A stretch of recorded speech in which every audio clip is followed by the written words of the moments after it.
Theodosius I, later to become known as Theodosius the Great, was born on January the 11th, 347 CE in northwestern Spain. He was the son of Flavius Theodosius the Elder, a distinguished and successful Roman general who served as a high-ranking commander under Emperor Valentinian I. Theodosius's family was of noble rank in Hispania and probably Christian, with roots and estates in the region. Theodosius grew up closely aligned with the military lifestyle, probably accompanying his father during campaigns and gaining early exposure to military and political affairs. He received an education typical for a noble of the era, including rhetoric, philosophy, and a keen interest in history. He first gained notable military experience in Britain around 368 CE, where he accompanied his father in suppressing a combined invasion of native Britons, Picts and Scots, and his early military service included involvement in campaigns in Gaul and along the Danube frontier. By 374 CE, at the age of 27, Theodosius was a rising star. He was appointed military commander of the province of Moesia Prima, near the Danube River, defending the empire's borders, which he did well, by all accounts, repelling invasions by the Sarmatians, a people pressing into Roman territory from southern Russia. All seemed to be going well in Theodosius's career, with military successes in Britain, Gaul and the Balkans, and a great future ahead of him, until a dramatic reversal around 375 derailed everything: the execution of his father. The elder Theodosius had played a key role in stabilising frontier regions and suppressing revolts, but his growing influence may have threatened rival factions at court. Following the death of Emperor Valentinian I in 375, the imperial succession was plunged into turmoil, with Gratian and the young Valentinian II eventually elevated as co-emperors. In this climate of uncertainty and political infighting, Theodosius the Elder was accused of treason and executed, probably the victim of a purge orchestrated by court officials trying to consolidate power, while Theodosius the Younger was abruptly dismissed from his post. Fearing for his safety and politically compromised by his father's downfall, he withdrew to his family estates in Hispania. This was both a protective measure and a strategic withdrawal from the dangerous world of imperial politics. During this period of enforced retirement, Theodosius lived in relative obscurity and remained disconnected from the military and administrative apparatus of the empire. He kept his head down. While in effective exile, Theodosius married Aelia Flaccilla, a noblewoman of strong Christian faith. Their marriage not only provided personal stability, but also aligned Theodosius with influential Nicene Christian circles. The marriage produced several children, including Arcadius and Honorius, both of whom would eventually ascend to the imperial throne. Meanwhile, the tides at court were turning, and the faction responsible for his father's downfall was itself removed from power in 376, leading to Theodosius's stunning rehabilitation. The immediate problem facing the empire was the Gothic War, following the catastrophic Roman defeat at the Battle of Adrianople in 378 CE, where Emperor Valens had died. Gratian, then ruling the Western Empire, faced a crisis. The East was leaderless and vulnerable. Gratian needed somebody with military experience, political reliability, and noble lineage to stabilise the situation. Theodosius fit the bill. Gratian summoned Theodosius, and recognising both his talents and the legitimacy conferred by his father's legacy, appointed him co-emperor of the East. This was a bold move. Theodosius had no immediate political base, but his reputation as a capable general and his connections to Hispano-Roman aristocracy made him a strong candidate. He was formally invested with imperial authority on January the 19th, 379 CE, at just 32 years of age, and tasked with restoring order, rebuilding the army, and confronting the Gothic menace. Theodosius faced significant challenges upon his accession. The defeat at Adrianople had left the Roman military in disarray. Whole legions had been wiped out, and the empire's borders were exposed. Roman forces were depleted and demoralised, and the treasury was stretched thin after years of costly conflict. In response, Theodosius imposed strict recruitment policies, conscripting not only from traditional sources like the rural peasantry and miners, but also drawing upon non-Roman populations for auxiliary troops. Farmers and miners, unused to the rigours of military life, were pressed into service, while Gothic defectors and other barbarian groups were incorporated into the ranks to bolster numbers and provide additional manpower. Maintaining discipline among these disparate recruits proved a continual challenge, and Theodosius took a firm approach, enforcing severe penalties for desertion and insubordination in order to restore order and cohesion. Nevertheless, the reliability of the new recruits, particularly the foreign auxiliaries, remained questionable. Early campaigns saw some successes, as Theodosius managed to repel minor incursions and stabilise certain frontier regions. But there were setbacks, and some defeats were blamed on the lack of loyalty and training among the barbarian contingents, whose allegiance to Rome was often purely circumstantial or opportunistic. Amidst these military and administrative difficulties, Theodosius's health deteriorated rapidly. Not long after assuming command and beginning his reforms, he was struck by a severe illness, and although the exact cause isn't documented, contemporary sources suggest it was grave enough to prevent him from actively leading his forces. During this period of incapacity, Theodosius relied heavily on a circle of trusted generals to oversee military operations and maintain military authority in the field. The illness had a profound impact on Theodosius' spiritual outlook. Facing the very real possibility of death, he chose to be baptized, an act of great significance as it marked a deepening of his commitment to Christianity. This experience not only influenced his later religious policies, which would shape the empire's spiritual direction, but also strengthened his tie to the Nicene Christian community. His baptism during a life-threatening crisis reinforced the perception of Theodosius as a divinely guided ruler, further legitimizing his authority, at least in the eyes of Christian subjects and clerics. By late 380 CE, the military situation had stabilized enough for Theodosius to move his court to Constantinople, and in 381 he received the submission of the Gothic leader Athanaric, signalling a desire for a negotiated peace. Rather than pursuing an aggressive military campaign, Theodosius negotiated a settlement that allowed the Goths to remain within the empire as foederates, semi-autonomous allies who provided military service in exchange for land and relative independence. This was a pragmatic solution to end immediate hostilities, but left the Goths politically autonomous within the empire, a fact controversial among Romans. Many within the Roman elite, especially the traditional military and senatorial classes, regarded the settlement with deep suspicion and hostility.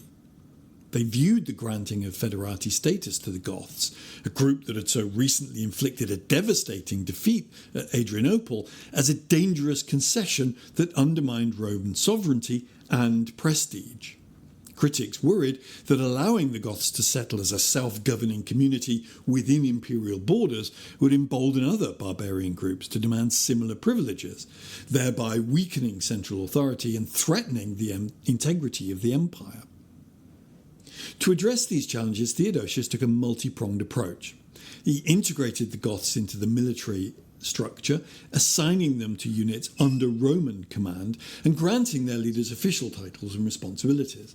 At the same time, he enforced strict discipline within the army, imposing harsh penalties for insubordination or desertion among both Roman and barbarian troops.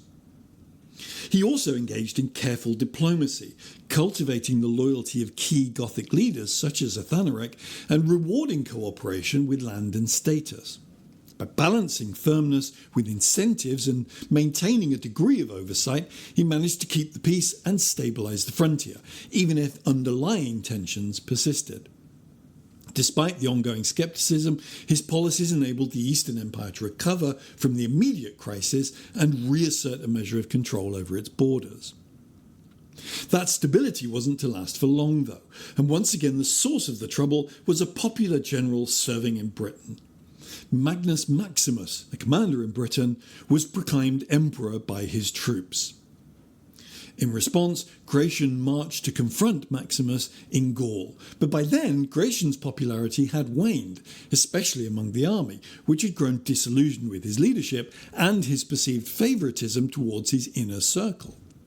During a confrontation near modern-day Paris, Gratian found himself increasingly isolated as the morale and loyalty of his army collapsed. Most of his troops, disillusioned with his leadership and swayed by the popularity of Magnus, deserted him at a critical moment, leaving the emperor virtually defenceless. It's likely that a handful of personal guards or trusted officers remained by his side, but even their numbers dwindled rapidly as the situation deteriorated. Realising the depth of the trouble he was in, Gratian tried to escape, making his way to Lyon with the hope of either gathering support from local garrisons or escaping further south. But his movements were closely monitored, and he was unable to rally any substantial force. In Lyon, his options finally ran out. He was captured and killed by a Gothic officer in Maximus's army. Maximus now had control of Gaul, Britain and Spain, while Gratian's half-brother Valentinian II retained nominal control of Italy and Africa. But as Valentinian was only about 12 and his court was dominated by his mother, his authority was precarious at best. He relied heavily on Theodosius for protection, and while Theodosius tolerated the situation in the West for a while, he knew he had to do something about it. He appointed his son, Arcadius, co-ruler in the East to consolidate his dynasty, and then turned to address the problems in the West. He backed Valentinian II against Maximus and defeated Maximus in 388 CE and reasserted imperial control over the western provinces. After Valentinian's sudden and suspicious death in 392, possibly orchestrated by his powerful general Arbogast, not the last time we'll hear from him, Theodosius became the sole ruler of both the Eastern and Western Roman empires. This consolidation of power occurred during a period of intense religious conflict, as paganism, though officially marginalised, still retained deep cultural roots among the Roman aristocracy and military elite. Christianity had been gaining imperial favour since Constantine, but Theodosius took it to its logical conclusion by declaring Christianity the official state religion and actively suppressing pagan practices. He issued a series of edicts banning sacrifices, closing temples, and outlawing public pagan rituals, signalling a decisive shift in the empire's religious identity. The crisis deepened with more trouble from the West. Eugenius, a former teacher, was elevated to the imperial throne by Arbogast, the general most likely responsible for Valentinian's death, and although Eugenius was nominally Christian, his regime was widely seen as a last stand for pagan interests. Under Arbogast's influence, pagan symbols and rituals were revived at court, temples were reopened, and support for traditional Roman religion surged, especially among the senatorial class in Rome. Understandably, this was seen by Theodosius as both a political and spiritual threat, and in response, he launched a massive military campaign, culminating in the Battle of Frigidus in 394 CE. The battle, fought over 2 days in the Julian Alps, was brutal, incurring heavy casualties on both sides. According to some accounts, a sudden storm aided Theodosius's forces, and this was interpreted, by Christian chroniclers at least, as divine intervention. Eugenius was captured and executed. Arbogast died by suicide shortly after. With their defeat, Theodosius secured undisputed control over the Roman world and extinguished the last serious pagan revival in imperial politics. Following the victory, he appointed his younger son Honorius co-ruler in the West and restored order. From the moment Theodosius I was appointed emperor in 379 CE, his reign was marked by his fervent promotion of Christianity. Early in his reign, he continued and reinforced the Christianizing policies initiated by Constantine and his predecessors, making decisive moves that shaped the religious character of the empire. One of his earliest and most significant acts was to issue the Edict of Thessalonica in 380 CE, which explicitly declared Nicene Christianity the state religion, mandating adherence to the Nicene Creed and labelling other Christian sects as heretical. The decree made Nicene Christianity the official faith of the empire and required all subjects to follow its doctrines, marking a shift towards religious uniformity under imperial authority.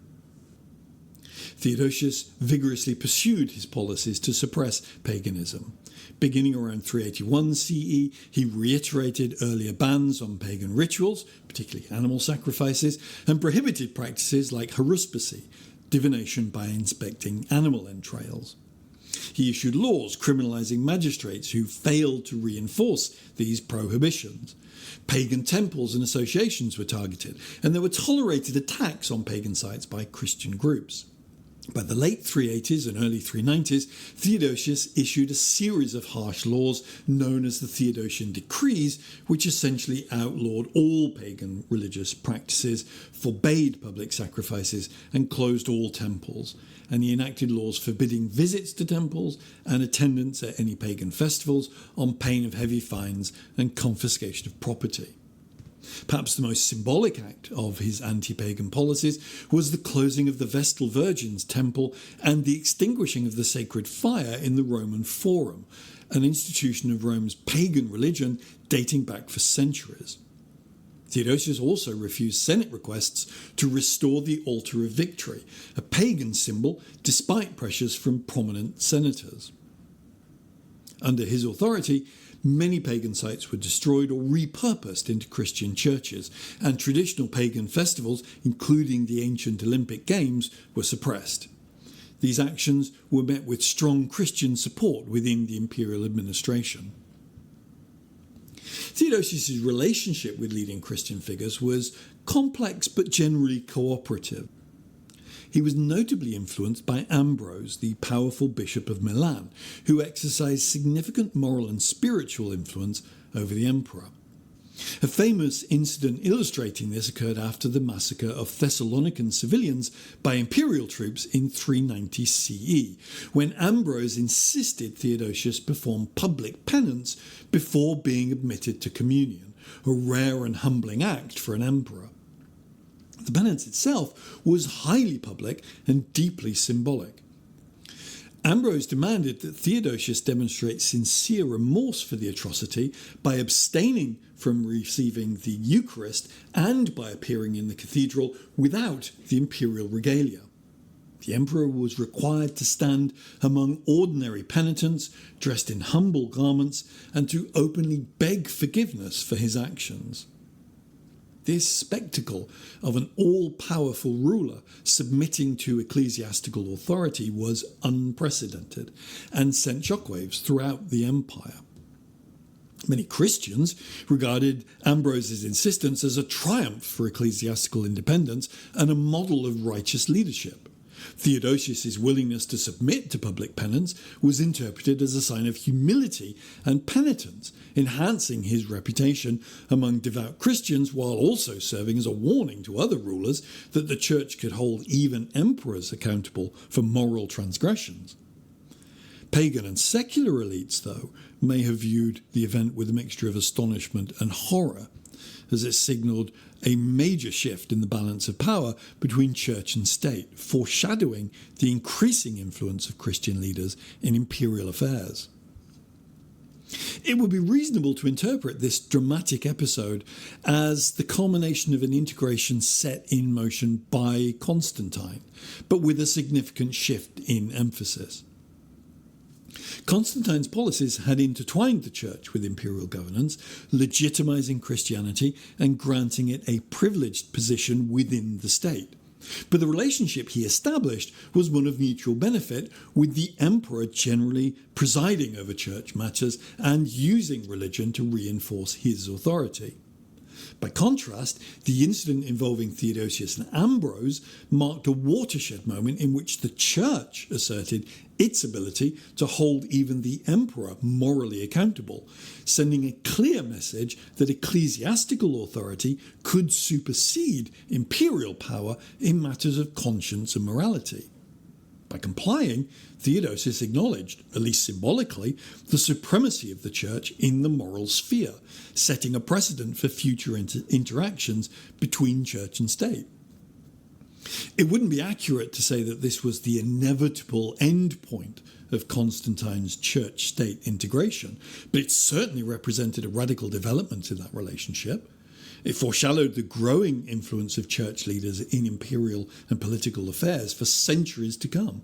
This was the moment where the balance tipped, and the supremacy of the church, in spiritual and moral matters at least, was publicly acknowledged by the highest secular authority. All this is not to say that Theodosius was powerless over the church. He strongly supported Christianity, but he also regulated the church's judicial and social influence to maintain control over its expansion and interactions with secular authority. His legislation sometimes curtailed aspects such as church asylum protections and clerical privileges as he tried to preserve imperial authority over church matters. But by the end of his reign, Theodosius had firmly entrenched Christianity as the dominant religion and set in motion the eventual disappearance of traditional Roman paganism. His reign was a turning point as religious laws under his authority actively suppressed non-Christian religions while promoting Christian orthodoxy as a state norm, a transformation that was both cultural and legal. Theodosius suffered from severe illness in his later years.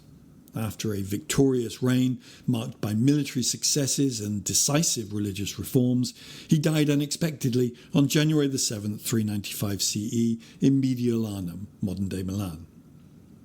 Before his death, he formally presented his younger son Honorius as Augustus of the West and entrusted Stilicho, a capable general, with the guardianship of both his sons, Arcadius and Honorius. Theodosius was the last emperor to rule both the Eastern and Western Roman empires as a united entity. After his death, the empire was permanently divided between his two sons. Arcadius inherited the Eastern Roman Empire with its capital at Constantinople, while Honorius inherited the Western Roman Empire, ruling from Mediolanum. This division was both a political and administrative separation, intended to ensure stability and continuity under dynastic control, but it didn't work out that way. The Western Roman Empire, under Honorius and his successors, faced increasing pressure from various Germanic tribes and internal political disorder. The lack of strong, centralized leadership contributed to the Western Empire's gradual decline, culminating in its fall in 476 CE. In a quiet way, Theodosius is one of the most influential Roman emperors.